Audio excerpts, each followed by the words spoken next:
Good afternoon, and seeing that it is 3 o'clock, I'd like to call to order the Board of Directors' regular study session for Thursday, May 14th. If we could get a roll call, please. Director Meyerhoffen, Director Martin, Here. Director Sewell, Here. Vice President Griffith, Present. and President Duff. Present. Thank you. We have quorum. Thank you. And we can skip number 3 as we are all present today. And we will also skip number 4 for Monday. Counselor, rules of procedure, please. Yes. All notice meetings are conducted using Rosenberg's Rules of Order as to procedural guidelines. Directors should refrain from responding directly to public comments at the meetings of the board. The president of the board presides over all meetings and decides all points of order and procedure during meetings. The president is responsible for the maintenance of order and decorum at all board meetings. No person should be allowed to speak who has not been first recognized by the president. All questions and remarks should be addressed to the president as the presiding officer. No member of the board should speak more than once on any one subject until every other member has been given a chance to speak on the subject and given the opportunity. No board member shall interfere with the orderly progress of the board meeting. Thank you, sir. And at this time, we'd like to offer an opportunity for members of the public to address the board on matters within our jurisdiction. Please limit any comments to 3 minutes or less. State law prohibits the board from discussing or taking action on any item not listed on the agenda. I don't see anyone present in the boardroom, but do we have anyone online? We may have one who just entered the meeting. Blackburn Environmental Services, are you here to make public comment or just to observe our meeting today? Just to observe, thank you. Thank you so much. Madam President, we don't have anybody here for public comment. Thank you very much. Moving right along to employee recognition, human resources report, General Manager. President Duff, that will be done on Monday. Sounds good.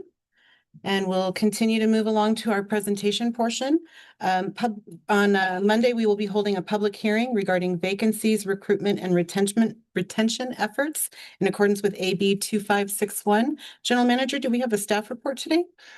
We do have a staff report that's included in your item, but this being a public hearing, we want to make sure that our presentation is part of that public hearing for the record.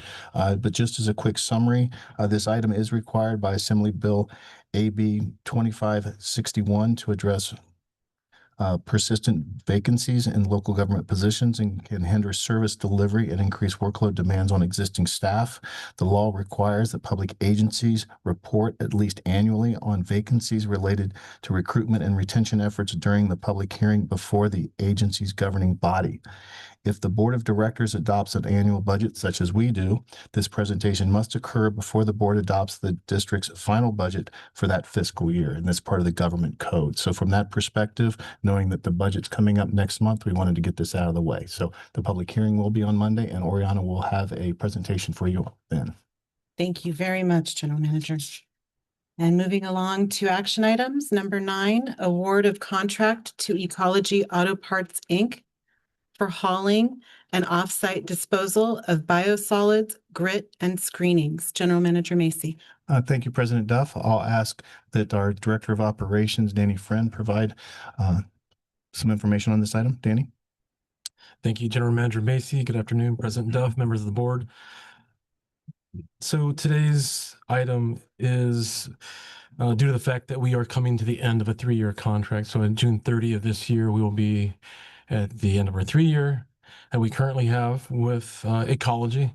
Many of you likely recall that when we brought them on board, to,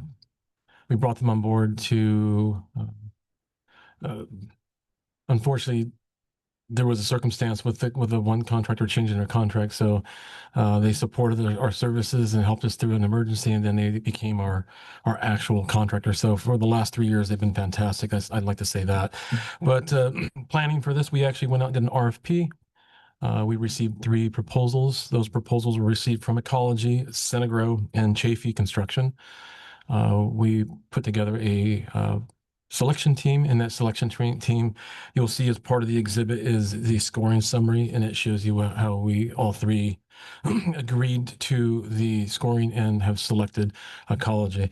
Some of the main reasons why we selected ecology is, and why staffs are recommending the award of contract to ecology, is that they're the highest scored proposal based on competitive pricing, extensive experience in biosolids hauling, availability of required equipment, access to multiple local disposal outlets, including composting and beneficial reuse options.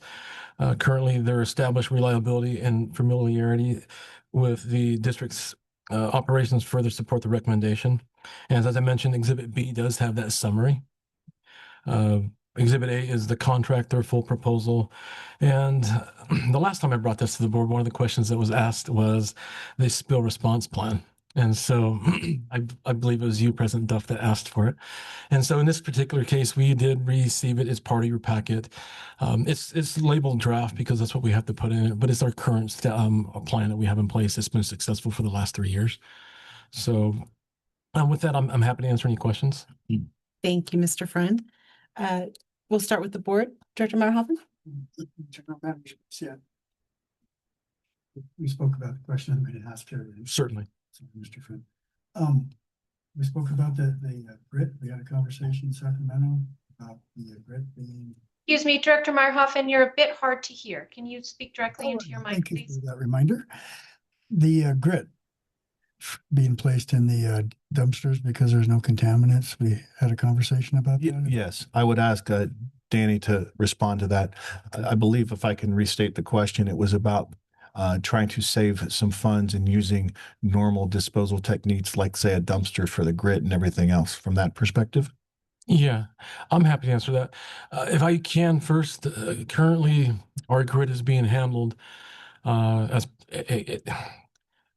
because the circumstances that they don't offer a drop bin, we actually put it on part of our sludge hauling. And once that goes into part of that sludge hauling trailer, the sludge in it and the grit go to the landfill part of the landfill where they put normal refuge, as opposed to where they're composting it, and there is an added cost. And so what we're doing and already have in place now is Desert Valley Disposal is the disposal company here designated for Desert Hot Springs. We already have an account with them. We are taking, and it's considered as trash. So where they haul it today is trash. It's not considered hazardous. And what we have placed is the ability to save about a little over almost $17,000 a year in savings by actually adding the dumpsters at the Horton plant for grits and rags, adding another one over at the regional plant, and that's how we are going to be disposing of our grits and rags going forward. But there's no concern of it not being considered trash or being hazard. If I missed the point, please. I asked the questions because you had a tour with some of the vendors who were looking at this contract. And I met one of them up in Sacramento, and so I was asking him, I know he wasn't here to look for problems, but I asked him if he happened to see any, and that was one of the things that the vendor said that they would change is to put the grit into disposal for the company. So dispose of it. I'm sorry, I'm not following. Dispose of the grit. And the regular dumpster. So Which is what we do. Well, which is what we do. I'm glad that they agreed with that. That's what we actually with our new actually doing that. Yeah. That he just misunderstood or something that we weren't doing, or it actually until recently, no. So we were doing it as it's being disposed in the landfill where landfill for trash is being disposed as versus where our normal sludge goes. We started doing that how long ago? Roughly in the last month. It's been something talked about in concept. It's 2 months ago when I talked to the gentleman. So oh, good, yeah. No, so Brad Adams is our chief plant operator. I know that he brings with him a lot of experience working at other agencies, and one of the things he did is he started doing some cost comparison, and so it's going to go to the same place. It can go into the same dumpster literally that we put our trash in, but we didn't necessarily want our janitorial company having to walk a little further to go put the trash because we had to relocate the dumpster. So it made a lot of sense to go ahead and get an additional dumpster for trash service, and then one that's going to get picked up by the same truck. That way they don't have to dump the trash over at a further location. So it's good for them, but it's also a huge cost savings for the district. So yeah, we've been operating that way now for the last month, roughly. Thank you. Sorry, I missed the context of No, that. it's okay. You didn't have the conversation we had. Yeah. Thank you, Director. No question. Okay, thank you. And Director Martin? Vice President? And I just wanted to express a little gratitude to Ecology. We were in a bit of a tight spot 3 years ago when they first came to the district. And I know that I've heard nothing but satisfaction from MSWD staff in working with them. And I've had no complaints from the community on all of their trucks on our roads. So it's appreciated by me as a resident for their service. I'll pass it along. It's been a good working relationship with them. I'll say this, that I do know that back when that happened, there were several team members from the other company that were jumping ship and coming over. So yeah, it helped that some of the key players came back to a company that they were once with before. So it's been a good relationship. And then I had asked General Manager Macy this question a month ago or so and was surprised that the coincidental timing, what it is to see them here in front of us today. But can you just verify for me and the public where they dispose of our stuff in their contract? Where do they haul it to? They have a couple of options, but primarily they haul it to Salton City landfill. Thank you very much. You're very welcome. And I apologize. One of the things I did want to talk through on my staff report is we are putting a contract to be in place for July. I know we'll be talking about budget in our next month's board meeting. And so while this is a requirement of our permit, it's assumed that we're going to have an approved budget going into next year to be able to pay for these services. So I just wanted to clarify that. Thank you. Thank you. And do we have any questions or concerns or comments from the public regarding this item? I see No, none ma'am, in not the on board. the line. Thank you, Dory. Thank you very much. Thank you all. Moving on to number 10, Resolution 2026-04, supporting Aqua's vision for our future campaign. General Manager Macy. Thank you, President Duff. I'll ask our Assistant General Manager, Marion Champion, to take this item. Marion? Thank you, General Manager Macy, and good afternoon, President Duff and members of the board. As some of you may recall, during the recent spring Aqua conference, staff and members of the Aqua leadership introduced a new vision initiative that was launched earlier this year to actively elevate water-related priorities within California's gubernatorial candidates, legislative leadership, and administration officials in advance of the new governor taking office in 2027. As water providers, we know that water is not a single sector issue. We know that it is the backbone of our state and that every other sector depends on it. Housing, California must plan for 2.5 million new homes in the next decade, and every unit requires a reliable water source. Agriculture, California agriculture is 12% of the state's economy and contributes more than $6 billion. Economy, in general, California's $4 trillion economy spans technology, innovation, manufacturing, trade, and tourism, and every dollar is dependent on a reliable water source. Environment, a thriving California requires managing water to sustain both communities and ecosystems, and public health. Water suppliers are California's first line of public health defenders. After a series of workshops and member surveys, Aqua's board of directors unanimously adopted the final vision document on March 20th. This document establishes 4 priority pillars to secure a resilient and reliable water system, and they include taking the lead on water, protecting affordability, delivering critical infrastructure, and modernizing the way we manage water in our state. Slide. Under each of these pillars are several actionable items. Under pillar number 1, taking the lead on water, this includes recognizing water as an essential resource and the infrastructure that underpins California's economy. This means setting a bold agenda and establishing a focused statewide water agenda aligned with the vision for our future. Under pillar number 2, protecting affordability, this includes ensuring safe and reliable water remains affordable by strengthening, sustained state investment and funding partnerships with local, regional, and federal agencies. Under pillar number 3, delivering critical infrastructure, this includes future-proofing California's water infrastructure to ensure reliable supplies in the face of climate change. And under pillar number 4, modernizing the water management system, this includes regulatory and operational systems so water projects can move forward reliably and efficiently. Aqua is encouraging member agencies to download a toolkit to help elevate the vision in our communities. Members have been asked to adopt a resolution or proclamation in support of the vision, or even submit a letter of support.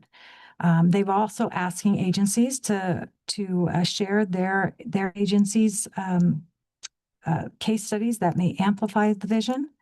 And we are being asked to share this information with local elected officials and also with media. Inside your packets is a copy of a resolution that I have put forward to you that maybe on Monday, if you feel so inclined, we could adopt. And then that would put us as one of the agencies that are supporting this vision document. And that concludes my presentation. Thank you. Thank you very much. Director Meyerhoffen, any questions or comments? Comment. I've seen this beautiful photo of the lake and all the trees that remind me when I was a kid. We used to go water skiing, that kind of thing. And just every time I see something like that, it comes to my mind of how, when I was a little kid, I never appreciated the water like I do now. And so this vision is also, I think, right in coordinates with what Governor Newsom was telling us up in Sacramento last week. So I think it's important that we support this. Thank you very much. Director Martin? Director Soul? Just a quick question. I know they kind of unveiled it at the conference last week, but have they been reaching out to all the agencies getting input, or is this something they kind of just put together, their staff? So they actually held a series of workshops. They also sent out member surveys to all of us as agencies prior to adopting this. So there was some opportunities to influence the policy document prior to it being adopted. But I think if we wanted to apply, the case studies would be now where we would have some input.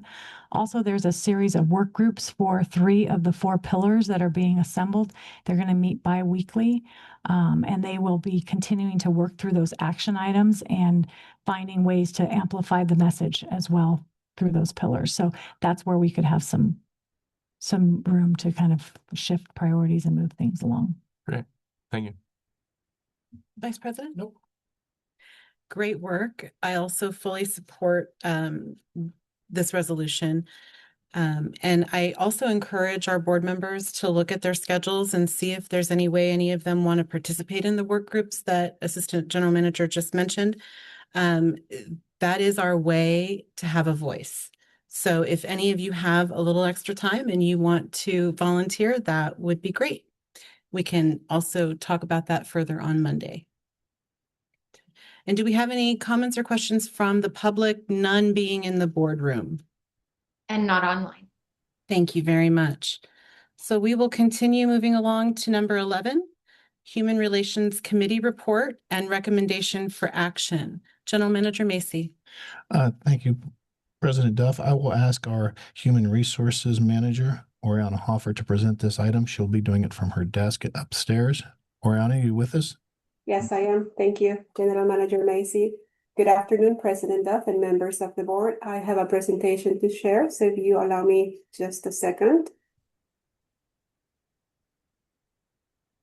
I'll be sharing my screen. Can you turn the volume up a little bit? We have an Oriana. Thank you. Okay. 1 second. There we go. Okay. Today, I will be walking you through the employee requests we received this year and the recommendations from the Human Relations Committee. Before we dive into the specifics, I want to emphasize that this process is not new. Mission Springs has been following this process for over 20 years. Every year, employees submit their requests. Those go through a senior management review. Then the Human Relations Committee evaluates them, and finally, they come to the board for consideration. It's a structured, transparent process that ensures every voice is heard and every request evaluated. Here is the full list of requests that came out of the employee meeting on March 3rd. As you can see, there is quite a range from compensation items like COLA and bilingual pay to benefits like retirement, medical coverage, to direct deposits for reimbursements. These requests come directly from individual employees. The committee reviewed all of them carefully before making its recommendation. So how does the committee decide which request to move forward with? The Human Relations Committee leads the evaluation. We surveyed 12 comparable agencies to see where Mission Springs stands relative to the market. Excuse me. We also factor in past board feedback, legal guidance, and current labor market conditions. And if something can be handled administratively, like a safety improvement or an internal process change, we review and proceed with those items internally. Based on all that input, the committee is recommending we move forward with 10 requests in total. 3 of those are administrative items, direct deposits for employee reimbursements, bring your kids to work day, and performance evaluations completed on time. Those don't require board approval, so I'll focus today on the 7 requests that do need the board's consideration, and I'll walk you through each one of them. Let's start with the cost of living adjustment. For the 2026 Consumer Price Index, the cost of living adjustment came in at 2.91%. Applying that across the board would have a fiscal impact of about $173,739. The COLA helps us keep pace with inflation and remain competitive in the labor market. It's the standard adjustment that most comparable agencies are also implementing. Next up is adding 1 additional optional holiday. Right now, Mission Springs Water District provides 14 holidays per year. When we look at comparable agencies, holidays range from 11 to 17 and a half, with the majority of those agencies offering 15 and averaging about 14 and a half. Yes. Since the compensation for this holiday is already part of wages, there is no additional fiscal impact.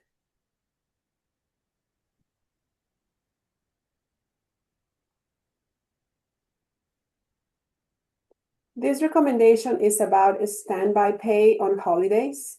Currently, employees on standby during holidays receive 3 hours of pay. We're recommending an increase from 3 to 4 hours. Thanksgiving and Christmas already provide 6 hours, and that would stay the same. Among comparable agencies, the standby holiday compensation ranges from 3 hours to 10 hours, or flat stipends ranging from $30 to $91 per day. If this is implemented, the estimated cost for this change is about $3,900 per year.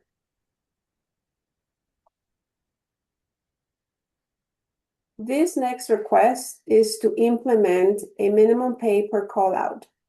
Currently, when an employee gets called out after hours, meaning they physically have to go to a location, they are paid for the actual time worked, even if it's just 15 or 20 minutes. We're recommending a minimum of 1.5 hours per call out. Looking at comparable agencies, 8 out of 12 agencies already have a minimum of 2 hours, and 2 others offer at least 1 hour. The estimated impact of implementing this request is about $24,000 per year.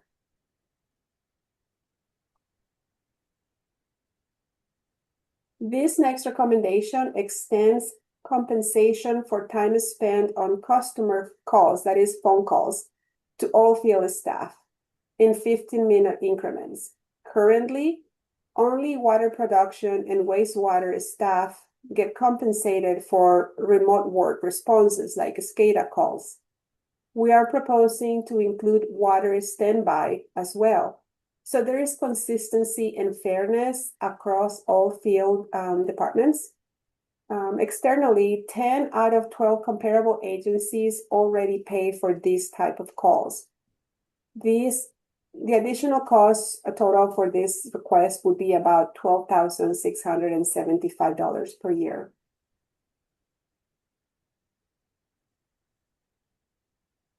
We're also recommending an increase to bilingual pay from $25 to $50 per pay period.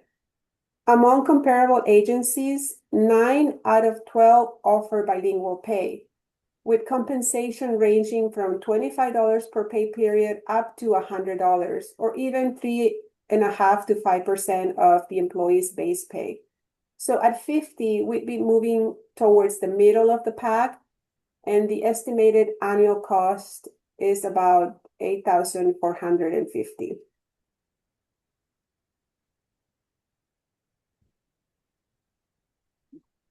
The last individual recommendation is to increase the boot allowance for our field staff from $300 to $350 per year. Among comparable agencies, half offer between $200 and $300, while the other half offers between $350 and $500. The average across all agencies is around $344. So 350 puts us right at the market average. Two agencies don't even set a dollar cap, they just provide booths as needed. So here the fiscal impact would be around $1,200 per year. So to bring it all together, here is a summary of the 7 items we're recommending for the board's consideration. Each of these items is supported by market data and helps keep Mission Springs competitive as an employer. The total estimated cost across all 7 recommendations comes to $224,049 per year. This is based on our 2026 cost. This concludes my presentation. I am happy to answer any questions the board may have. Thank you very much. I'd like to start with the chair of the committee, Director Martin. Yeah, could you go back to the call out increase Yes, of course. on the screen? Yes, certainly the call out. Let me find that.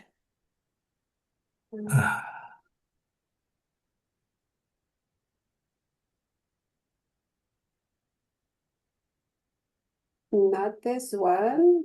This one? Or the phone call? No, I'm still looking for the call out. This one is the call out for the physically going on location.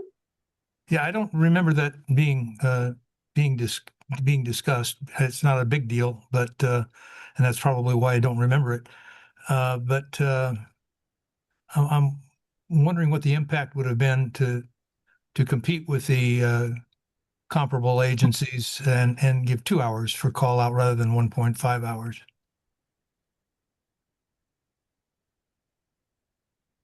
That's a good question. Well, if 24,000 is 1.5. 32. 32. My rough numbers, yeah, 32,000.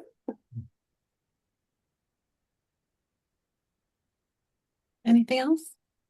No, I just my take on it would be to remain competitive with other agencies would be to meet the standards set by them as well for the number of hours on that. Anyway, that's all. Thank you. So also sitting in on that committee, I just want to interject for just a second. So the reason why this has come with all of the options to the entire board without a specific recommendation from the committee is because this total amount above what was budgeted through our clear committee and for our budget as far as what our employee holding spot was. So we wanted to make sure for transparency purposes that was clearly communicated. And so the whole board would have the opportunity to discuss that portion of it. And that's why all of the requests have come forward the way that they did. Do you want to elaborate a little bit more on that, General Manager Macy? Yes, so when we were in the committee discussion, looking at this number of 224, roughly our, just for discussion purposes here, our total wages, salaries, and benefits is roughly around $10 million. So when you look at this number, it's at 2%. Why we're talking about it going over 3% is because in going through our entire salary matrix, even though we budget for top step, not all of our employees are at top step. There's some folks that are lower than that. So what President Duff was making reference to is how many of those employees get up to a 5% merit increase with a positive personnel evaluation. It actually equates to, if they were all to obtain 5%, it would add another $145,000 to that, which puts us over the 3% that was in our original document. So as we go through the budget process, you'll see that we're asking another employee. Well, that other employee would then be offset by, we wouldn't have to use consultants. In this particular case, this is a true cost to the district. How do we get back to that 3%? So when we were going through the budget, as I just mentioned, we do budget everybody all the way out to the very end. So we budget for everybody at the top step, just in case somebody leaves and we bring somebody else that's more qualified or has more years of experience. It gives us the flexibility to bring them in all the way at the top. In addition to that, and this is how we're going to make up that difference, is there are positions that are sometimes left unopened, or somebody leaves or retires, and that leaves a gap of several months from that perspective that basically we budgeted for and is not being used. Sometimes we use other consultants to pick that up, but other times we use internal hires. Two positions that come to mind right now that we're using internal personnel, as well as some consultants that are less than what those compensation would be the customer service manager, which we're filling with internal staff, and the director of finance, where our accounting manager is being paid additional to take on additional responsibilities. So when you look at those things, that makes it up, that extra percentage or small percentage that is there. So I think from a due diligence perspective, what President Duff said was correct. We're at the 3%, but the concern was that we just wanted the entire board's buy-in before we move this forward and put it into the budget. Thank you, General Manager. With that, moving forward, was there any additional questions or comments? Director Martin? No. Vice President? No. Director Swim? No. And Director Meyerhoffen? Yes. First question is, do we give any incentives for veterans? No, we do not have anything we do not. We have a lot of veterans in our workforce, but we do not provide them with any additional compensation for that. Usually they are brought in at a little bit higher compensation because they have usually a different skill set or a different mindset that helps them progress in their position. So from that perspective, we account for that when we actually bring them in as a hiring and evaluate them as we would any other individual. All right. The increased bilingual pay. This is one no politician wants to deal with, but I will. It seems that we only had maybe 3 or 4 employees a couple of years ago that were receiving the bilingual pay. And now we're up to, what was it, 13, 12 of them? Brianna, how many? I do not have that number at the top of my head, but that sounds about right, about around 10 employees. Okay. But I can bring that exact number to you on Monday if you would like. The reason why I asked that is because it seems as we go on through the years, more and more people are bilingual. And families now are raising their children to be bilingual. So how much longer will we be giving this incentive? I'd like to see it stay at $25 as opposed to the $50. That's where I'm getting. If you may, let me just add to your question, if you will, or add to why we're doing what we're doing and why the number went to 10. I think as part of our outreach, obviously we've tried to make sure of all of our customer service staff, or a higher percentage of our customer service staff can answer phones and things of that nature versus routing it to one person. So we have added staff that are bilingual in the customer service side. Also, as part of our outreach effort, working with General Manager Champion or Assistant General Manager Champion, you look at our people that are actually out in the field, some of our folks that are talking to our customers, whether it be backflow, whether it be service connections and things like that. And then, of course, we have other folks that review documents in-house, especially we're going through a Prop 218 process. We wanted to make sure that it met our own criteria because there's different types of Spanish-speaking folks, and we make sure the dialects are correct. So in reality, you're right. We have added to that, but we feel that we can justify those. At some point, I don't expect us to be paying all of our employees bilingual pay in a certain situation, but I think you're right. As the number continues to grow and it may exceed our needs, then I think we will have to put a cap on it. But right now, we think we're appropriately staffed with our bilingual folks across our entire board. Engineering is a never perfect example where we have a couple of folks that whether it be an inspector or our secretary or administrative assistant that does it as well. My experience of living here in beautiful downtown Desert Hot Springs for 40 years or more, most of our residents are bilingual. Having said that, once again, I'd like to say stay at $25. And did we have any other comments or questions from the board? Just to put my comment out there, I'd rather just on the bilingual pay to raise it to the 50. I'd rather spend that 8,000 than to see the call out go up to the 2 hours. I know Director Martin mentioned going up to 2 hours.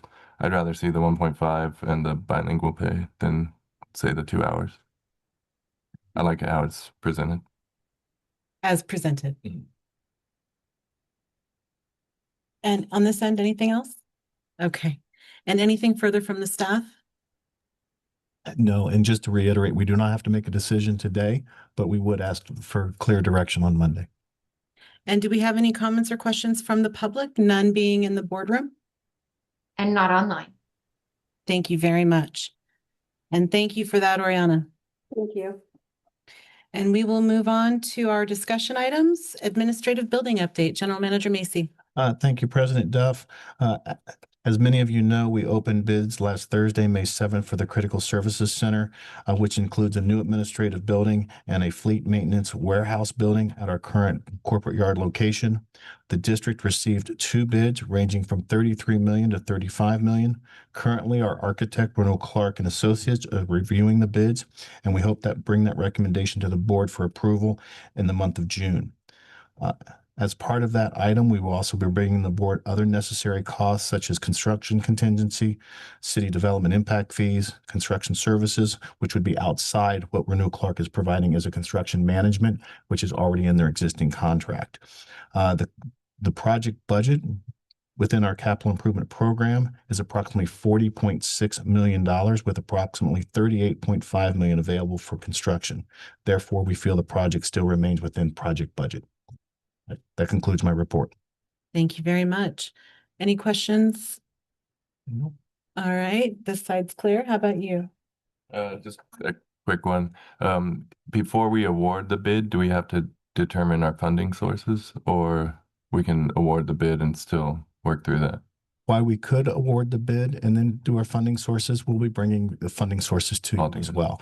And that's really one of the things that we're waiting on, one, to make sure that the bids are valid, but also to make sure that we're going to be bringing to you how we're going to pay for that and things of that nature. And Urban Futures will be here in June and at our workshop to talk specifically about that. Perfect. Okay. I've seen where we haven't awarded a bid and gone, and then we go back out to bid and it's much more expensive. So I'd like to lock that in. Agree. Thank you. And I have no questions at this time. I look forward to next month and on Monday. Moving on to the next, public comment. Anyone online with a public comment or question regarding the administrative building update? No, ma'am. Thank you. Moving right along to groundwater protection program update. General Manager Macy. Thank you, President Duff. I'll ask our engineering manager, Eric Weck, to provide this presentation. Eric? Yes, thank you, General Manager Macy, and good afternoon, President Duff and members of the board. This month's groundwater protection program update, like last month's, is a little relatively light in that there are only a few items to update the board on. First, recently the district received bids for the Area M2 septic to sewer project, in which staff is now getting into the submittal review and approval process for their materials, the contractor's materials. And also pending approval from the state, we estimate starting the project July of this year. Secondly, now that today, as it happens, is the last day for the environmental report review period, staff will coordinate with Tom Dodson and Associates to review any comments that we have received, and then prepare an agenda board item for board approval likely in June. Afterwards, staff will transmit the studies to the Army Corps of Engineers for use and inclusion into their NEPA documents for the septic to sewer conversion project. And this will hopefully speed up their process along. This concludes this month's groundwater quality protection program update. Are there any questions? Director Martin, No. Director Meyerhoffen, Director Sewell, Vice President. Thank you, Eric. Very much appreciated. Great information. And we will move through to consent agenda. And does anyone want to pull any of the items on the consent agenda for discussion? I believe we had an addition to the consent agenda. We do. I'd ask our accounting manager, Skylar Aubrey, to come up and just give a quick update of what was in your packet and some of the things that will be changing between now and Monday. Thank you. Skylar? Thank you, General Manager Macy. Good afternoon, members of the board. Yes, so what you were originally provided was our new payment register straight out of our newly implemented Tyler ERP system.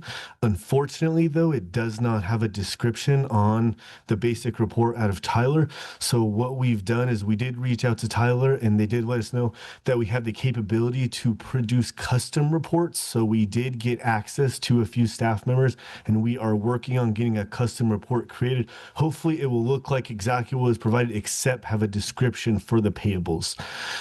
So in the meantime, we did provide the old format from the Unidata system, but with the Tyler information. So we did have to manually create it as of now, but hopefully by next month, we'll have that custom report created in Tyler, and we won't have to. So Thank you. Thank you very much.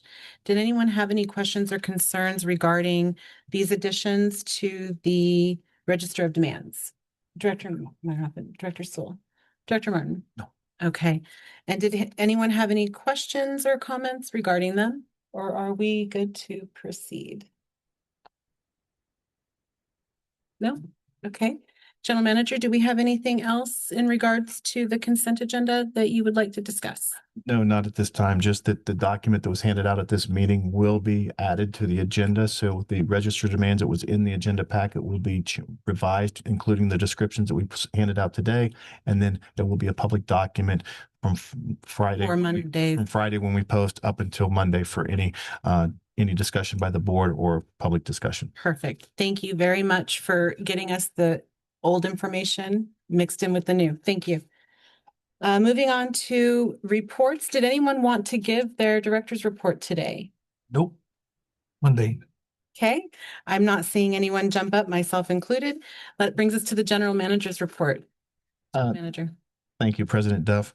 First, I would ask Skylar Aubrey, our accounting manager, to come up and provide the financial report. all right, thank you, General Manager Macy. All right, so I will be presenting the district financial summary year to date from July 1st through March 31st, 2026.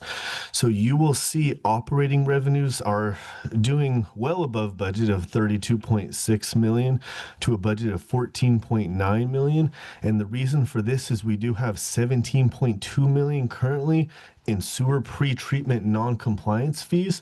These fees may be negotiated down in the future.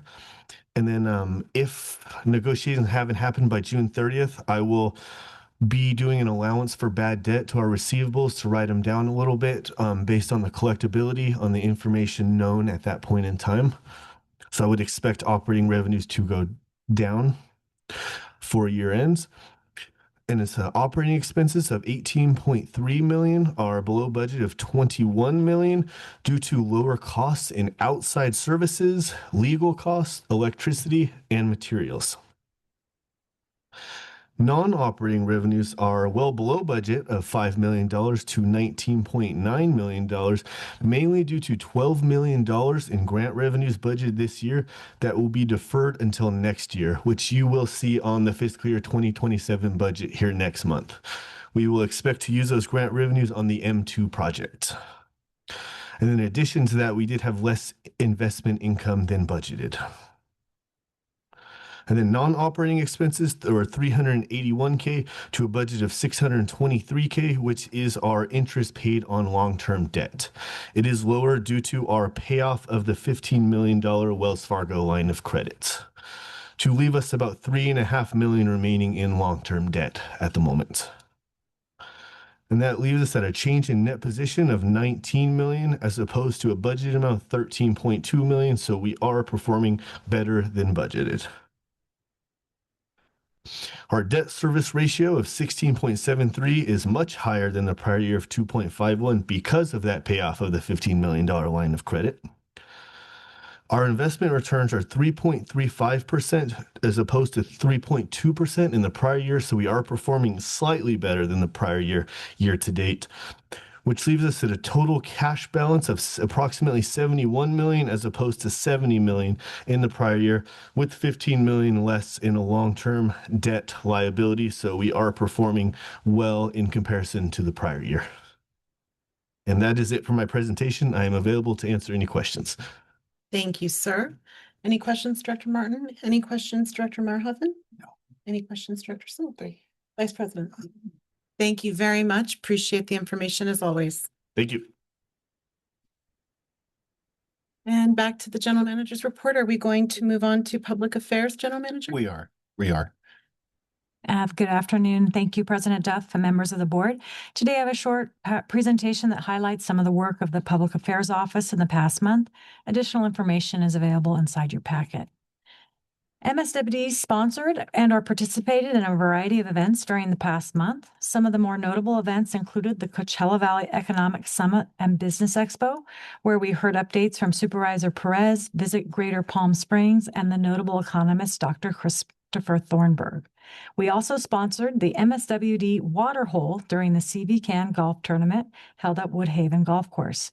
Throughout the day, members of the Public Affairs team got a chance to greet golfers and members of the cannabis industry and share our story about our award-winning water and our wastewater treatment here in the Desert Hot Springs area. I would also be remiss if I didn't note the Aqua Spring Conference, which members of the board and management team participated in. Aqua hosted a number of informational and educational panels and sessions, and also announced the California Department of Water Resources Director, Carla Nemeth, has been selected to lead Aqua as its next executive director. I also wanted to do a special shout out and call out to our special Earth Day celebration with Cabot's Museum. During the event, members of the Desert Hot Springs High School Real Academy unveiled a new and improved 3D model of the watershed, which is now available for public viewing in the water room. Although the morning was chilly with some wind, we did finish up the day with more than 125 visitors, which is similar to what we have had in previous years. I'd especially like to thank everyone who came out and helped, including Public Affairs staff Dory Petit and April Scott, as well as Director Russ Martin, who also stopped by and helped man the booth. As the season comes to a close, we have several impactful events coming up in the coming month, including a special Women's Club Scholarship Awards Ice Cream Social next Thursday, May 21st, followed closely on the heels of the Desert Hot Springs High School graduation on Saturday, May 23rd. MSWD is also once again a proud water sponsor of the graduation ceremony, and we're very happy to be a participant in that. I also want to draw your attention to the June 9th Greater Coachella Valley Chamber of Commerce, their 2006 Annual Board Installation and Business Awards Dinner being held at the Renaissance Renaissance in Indian Wells. I'm proud to announce that MSWD will be honored as the West Valley Large Business of the Year.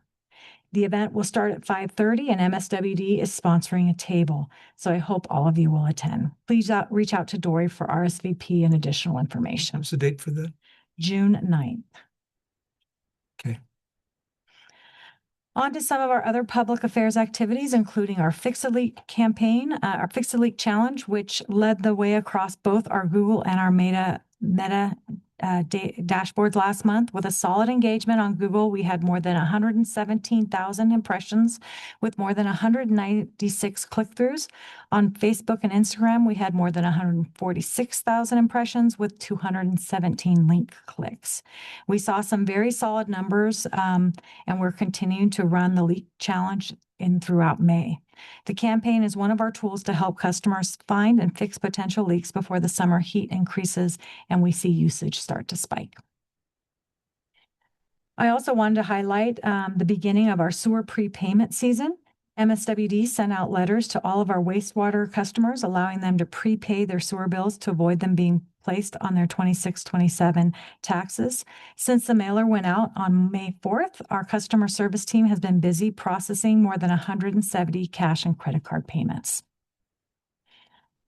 Last month, MSWD received some good news that one of our grants, a $300,000 water and energy efficiency grant being offered to the Bureau of Reclamation, has been approved. As such, we will be expanding our rebate program to offer another indoor appliance rebate, this time for the replacement of dishwashers that are Energy Star certified.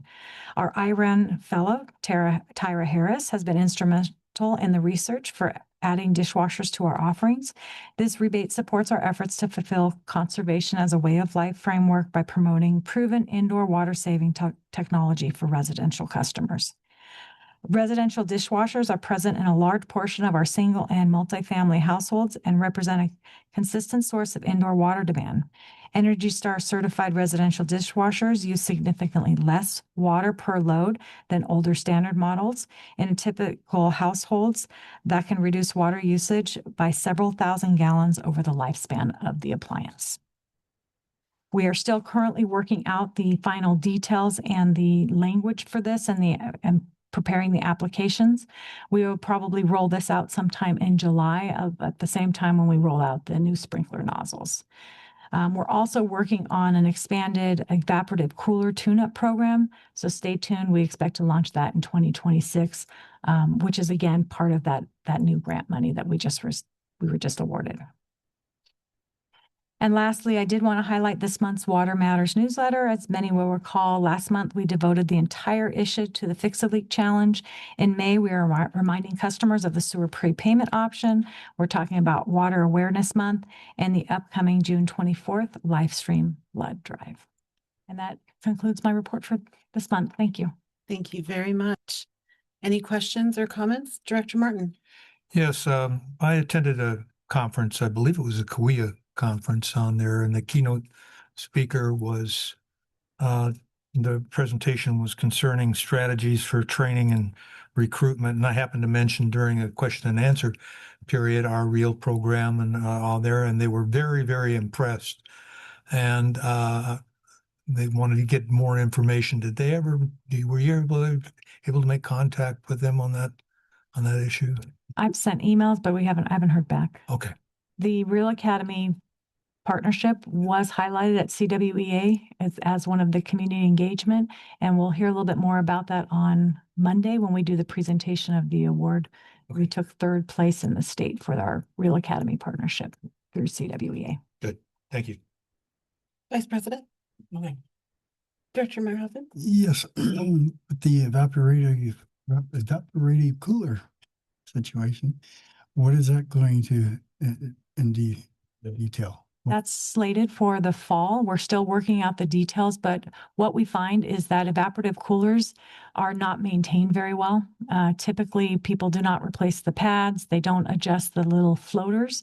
And so they can, within hours, you can waste hundreds of gallons if those things are not properly maintained. Yes. And so we're working through the project details on that, but that was part of our grant application, was specifically calling out the dishwashers and also the evaporative coolers as some of the offerings that we'd like to add.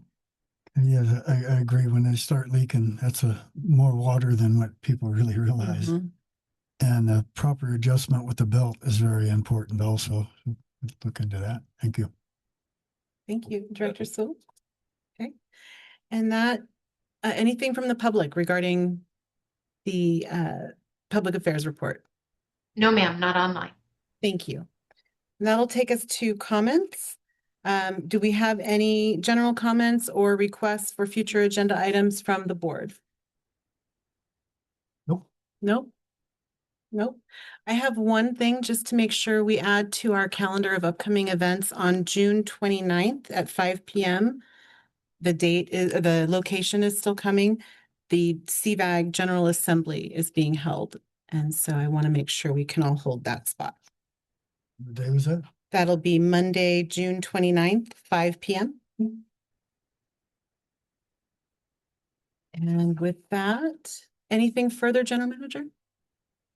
No, not at this time. And I see that we have closed session. That will be Monday, correct? Actually, that will be, we're prepared to do that today. Today. Okay, perfect. So then with that, we can conclude this portion of the meeting and move into closed session. Yes? Yep. Yes, they will. They will. All right, so we will move into closed session. Thank you. Should council read out what the closed session items are before we pause? You're absolutely correct. Thank you. Counselor, could you please read out our closed session? I will. There are three matters. The first two involve potential initiation of litigation under Government Code 54956.9D4. The second involves an existing matter before the Workers' Compensation Appeals Board, Fournier versus Mission Springs Water District. Thank you very much. And Ms. Petey, thank you for keeping me on my toes.